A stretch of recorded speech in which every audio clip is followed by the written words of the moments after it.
ওয়াজের যে কি বাজে অবস্থা দেখেন, আমি আপনাদের দেখাই যে এখানে একটা ওয়াজ হইতেছে, অথচ ওয়াজে যে কয়টা মানুষ না আছে এর থেকে বেশি মানুষ হচ্ছে প্যান্ডেলের বাহিরে। দোকানপাটের তো অভাবই নেই।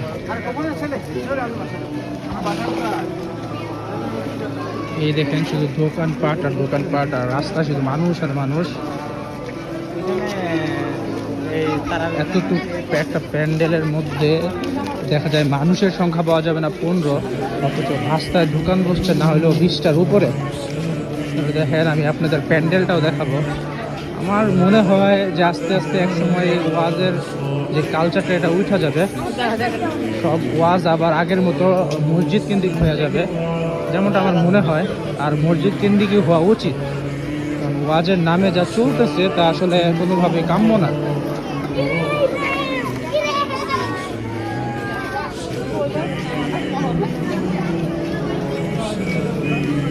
কত লম্বা দোকান, হাবি জাবি কত কিছুর দোকান বসছে। এরা যে কিভাবে খবর পায় আল্লাহ জানে যে এই জায়গায় ওয়াজ হবে, এখানে ওই দিকে পর্যন্ত ছাড়াই গেছে। আমি আপনাদের প্যান্ডেলটা দেখাবো, যে প্যান্ডেলের মধ্যে দেখেন আপনারা বাচ্চা কাচ্চা ছাড়া আর কাউরেই তেমন খুঁজে পাবেন না।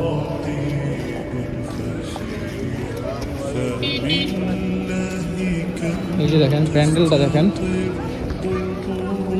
এই হচ্ছে মূল প্যান্ডেল। দেখেন এই প্যান্ডেলের মধ্যে কয়জন, শুধুমাত্র মাদ্রাসার কয়জন বাদে আর তেমন কেউই নেই, আর তেমন কেউ আসবেও না। যদিও এখন এশারের সময় চলতেছে, মনে হয় না তেমন কোনো লোক হবে।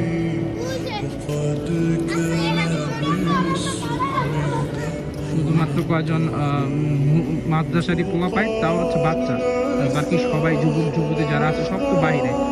যে কয়জন লোক না হবে এর থেকে বেশি বাহিরে দেখা যায় দোকানে বসছে। যাই হোক, আমার ব্যক্তিগত মতামত হচ্ছে মনে হয়